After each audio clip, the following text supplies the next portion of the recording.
is Platform Media Political Arena. Tonight, I have my very good friend, colleague, brother, call him anything, he fits in that bill.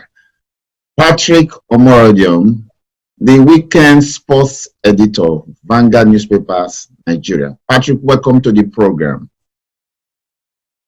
Joe, it's a pleasure talking to you again on PMI. It's always a pleasure. Well, Patrick, there's no better time than to speak on this issue, depending on the political dispensation in Edo State of Nigeria. As I speak to you, there are two contenders for the ticket for the APC party, the ruling party of Nigeria, are jostling for position for who takes the governorship ticket, I suppose. And this primary comes up on June the 22nd. There are two elephants in the room. That's Pastor Ezeyamu, backed solidly by the national chairman of APC, former Governor Oshomoile, and is contesting against the incumbent Governor Obaseki. Patrick, we are coming to you on this because I know you are vast in this political issue in Edo State. What is on the ground? I must ask you. Please give the viewers bit by bit account how we got here. Well, Joe, I think I have to start by saying that about 2 years ago, yes, things fell apart between the governor Obaseki and his proposed who happened to be and the national chairman of the APC. So many things have been said, but nobody is telling us the real reason behind this their quarrel, you know. But from the Oshomoile angle, you know, he's saying that Obaseki is not carrying the party members along. And what we understand when it comes to carrying members along in the Nigerian politics is sharing money, you know, to top officers of the party. And Obaseki, on the other hand, said, look, the resources I have, it will not be enough for me to even carry out development projects that I promised the people. So I don't have to share money. So that was when the problem actually started. So, but it has gone deep, very deep right now that Oshomoile has vowed that Obaseki will not return for a second time.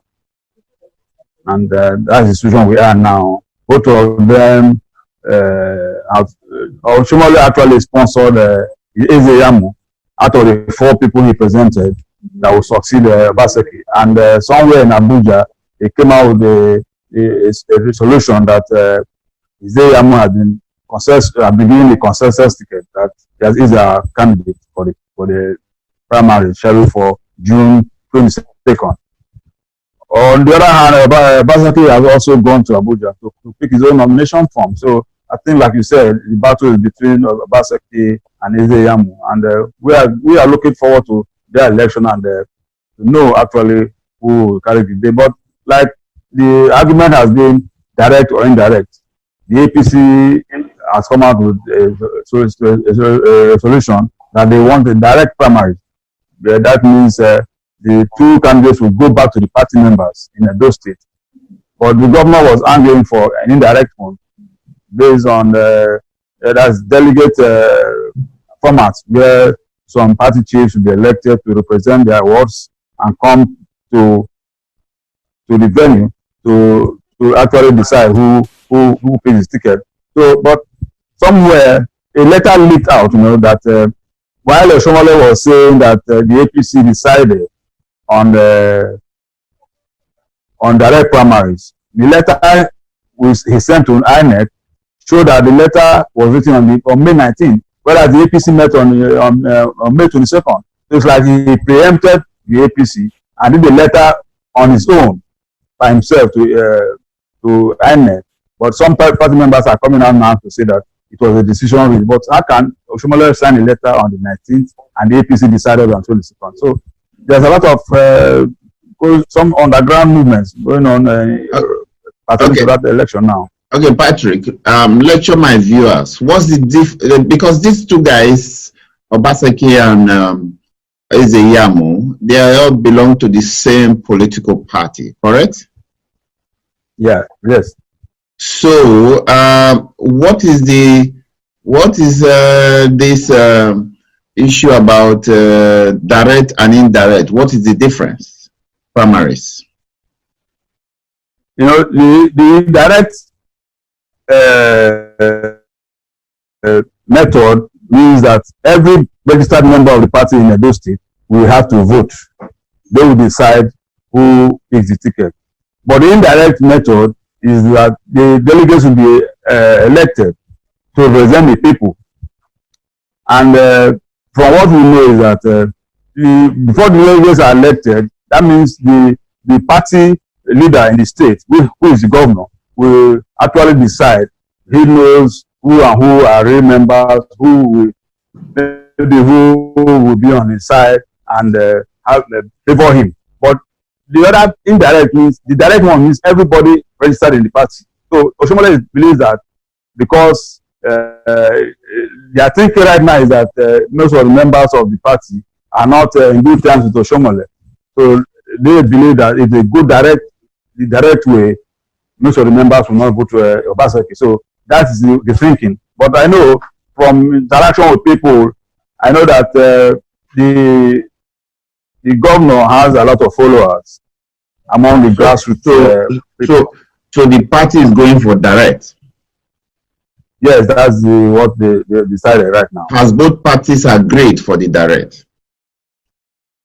When I say both parties, Ezeyamo, backed by Oshomole and Obaseki, have they agreed on direct primaries? Oh, I seem to have lost Patrick there. Well, it's a serious issue here because of the network issues, telecommunication network issues in Nigeria. I just hope that Patrick's able to come back. Yeah, Patrick, are you there?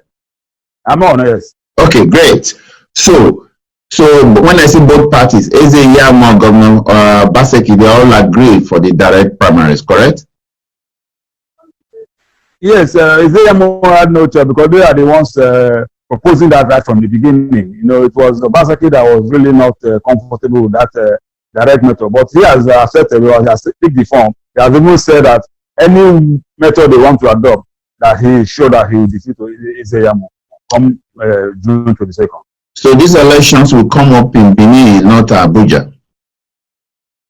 No, it's in Benin, yes, in Benin. Well, going from from historical perspective, we know that everything powers are concentrated in the center. About Oshomole is the chairman of APC. I'm sure he is backed by the president and the strongman of APC, Bolaji Ahmed Tinubu. They work in tandem. So don't you see that the chances of Obaseki coming back is slim? What's your take on that? That depends on the followership, because if I want to take you back to what happened in Ondo and Lagos, you know, in Lagos, where Tinubu was once a governor before he became the national leader of the APC, he has control, he has grip of the members. In fact, he decides what to happen in Lagos. Without his signature, nothing happens. You know, but they couldn't do that in Ondo State. You know, at the time they wanted to ensure that their own candidate returns.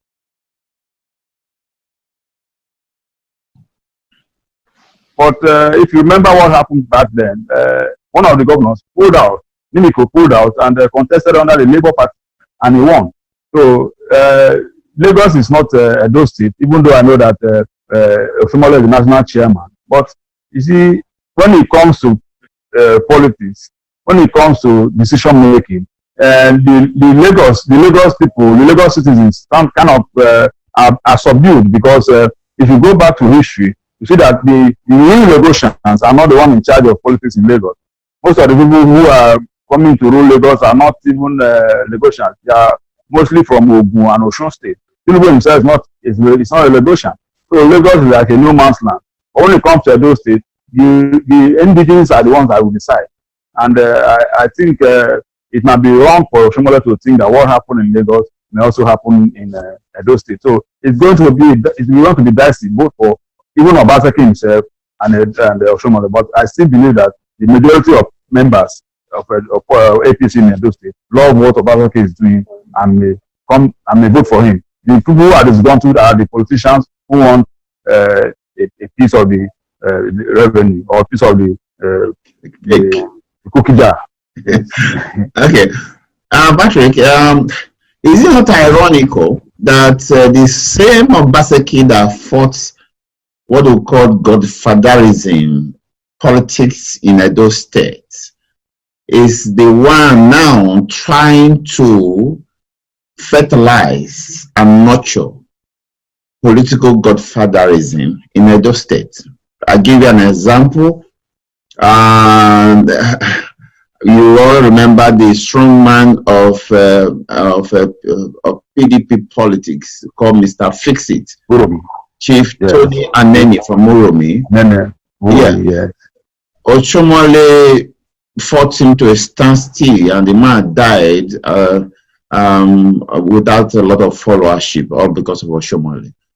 But it's surprising to all locals right now that Oshomole is sowing that seed by picking Obaseki from nowhere 4 years ago, and then now he's just trying to choose another person. It's like those state politics dance to the whims and caprices of Oshomole, correct?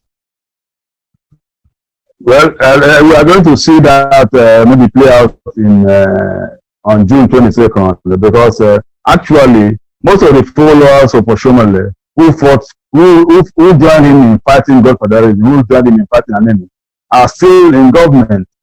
One of them is the deputy governor, Philip Shaibu. He has said that what Oshomole fought against cannot be allowed to fester in Edo State anymore, because they remember that he was part of those foot soldiers to fight godfatherism. And why would Oshomole now impose himself on them to decide what they should do or what they should not do?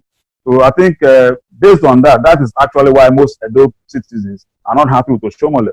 That if you came and you told them that you have fought godfatherism to a standstill and it will never happen again, why are you trying now to dictate to the governor what he should do and what he should not do? So I think it's ironic, like you said, it's ironic. Oshomole fought the godfatherism and now he wants to be a godfather. He's trying to behave like Tinubu himself, because Tinubu has succeeded in doing it in Lagos and nobody challenges him in Lagos anymore. But Tinubu tried it elsewhere. He couldn't succeed in Southwest, because only Lagos is actually a stronghold. He doesn't have power. Don't you see now that they lost Oyo State to PDP? If he was really in charge, they wouldn't have lost that. So PDP is in charge of Oyo State. Ondo State, they are not even in control of Ondo State. Those people are kind of independent-minded. It is only Lagos that he has a stronghold over. And I still believe that if they continue this way, APC might lose a lot of states in the Southwest, including the Edo State right now, if they continue. You are right in that projection, because they started with 26 states and it has narrowed down to 20, if I'm correct, APC as a party. But again, I keep hearing about this word betrayal. Don't you think that Governor Obaseki has betrayed his godfather? Because they say who rides a tiger will end up in the stomach of the tiger when the tiger becomes hungry. He came as Mr. Nobody 4 years ago. The tiger brought him up and he's riding on the back of the tiger. Now the tiger is hungry. The tiger wants to feed on him. Do you think he has any chances at all? Well, you see, I don't think Obaseki betrayed Oshomole, because Obaseki himself has said who betrayed who. Because yes, he agreed that he is not a core politician. He's somebody from the private sector. That he and some other people were the ones who bankrolled Oshomole's ascendancy to power in Edo State. He talked about how they raised money to fight for Oshomole, how they raised money to campaign for him, and even when he lost the election to Osumbo, Professor Osumbo, that they also raised money to fight the case at the tribunal, and eventually Oshomole won. That was how Oshomole brought him into government. And if you have read or watched most of the videos on the internet, you see how Oshomole was praising Obaseki, being one of his think tanks, being the brain behind the success as governor.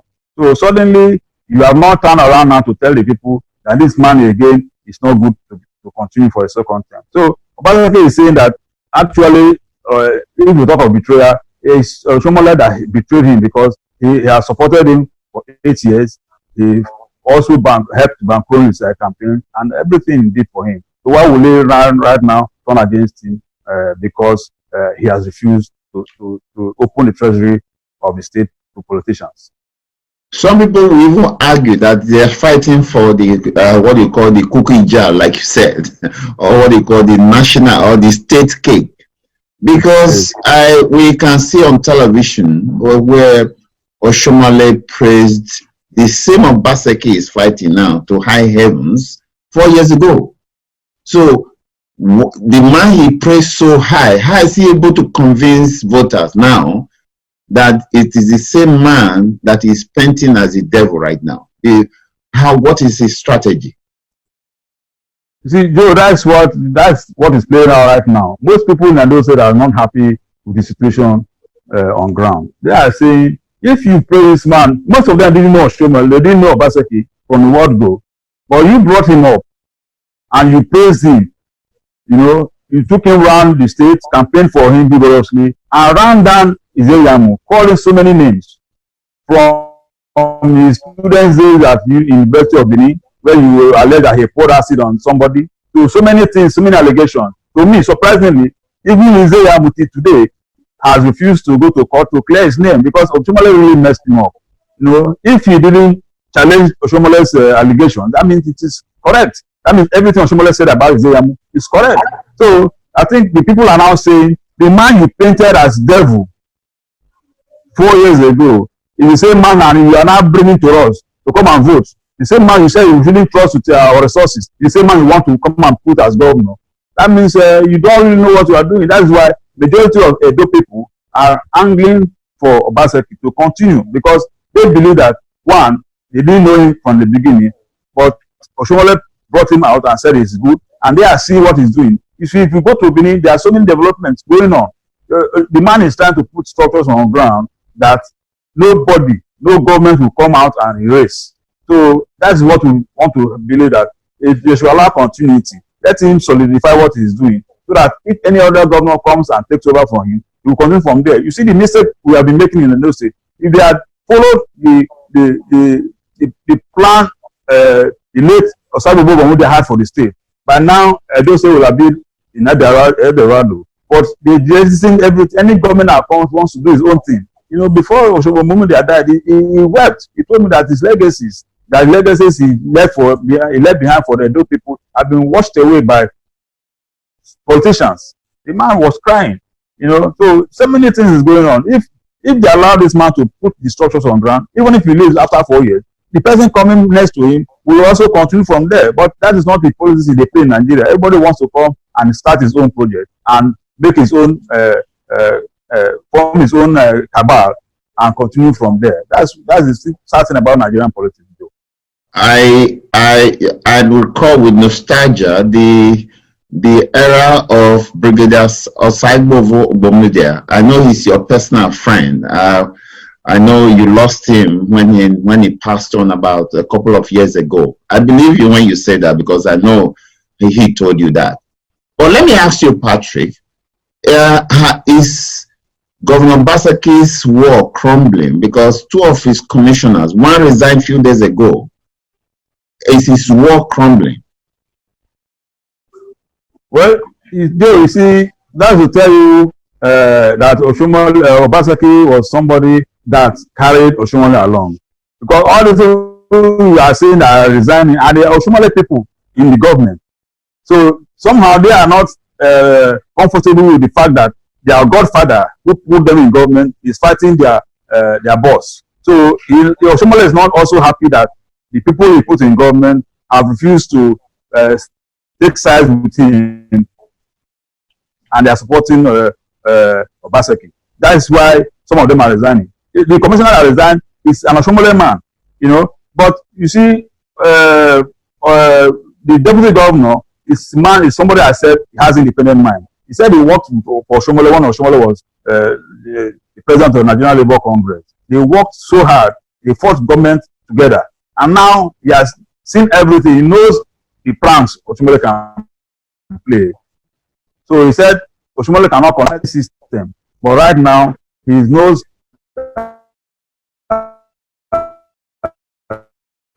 Obaseki is doing a good job, and he wants to partner with the problem against Obaseki. So he is the one actually in the forefront of the fight against Oshomole from the Obaseki end. So Obaseki's regime is not crumbling. Otherwise,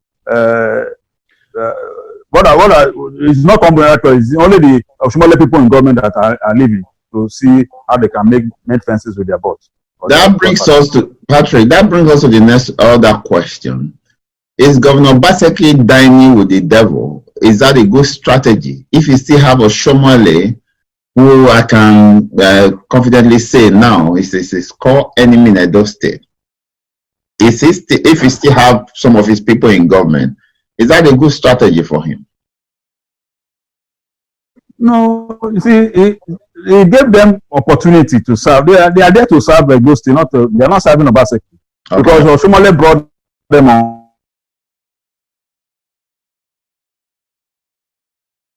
Are you there, Patrick? Hello, Patrick. Well, viewers, yeah, Patrick is off air. Let's see. Because of the distance, we have what we call epileptic network problem in Nigeria. Patrick was just saying about the strategy of Governor Obaseki trying to have Oshomole's people in government, because he doesn't believe that those states should play with the partisan politics with the development of the states. Rather, it is better for those states to have their core people in government.